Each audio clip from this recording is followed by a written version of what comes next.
So within this system here, we're showing the comfort opening option, which is an extra over the standard. What it allows is an electric access from the outside into the property. If we put in the 4-digit code, it's then acting like the lift and slide system that we have with our standard range. It's lifting up the weight of the sliding sash onto the runners that are equally distributed across the bottom of the window, which equalises the weight. It's now, you can see it's moving quite slowly. It's moving on that fiberglass threshold with an aluminium cover, which is fantastic for thermal performance as well. And crucially, it's only a 45mm threshold from the bottom to the finished floor level. So that's all we've got to consider when we're looking at the connection detail within the property itself. We can also then press the door again to close it.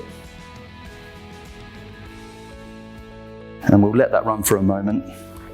It also has an added built-in safety feature as well, so if there are objects in the way of the door, children, pets, those sorts of things, it will stop itself and it will then go back to the safety built into the particular product itself.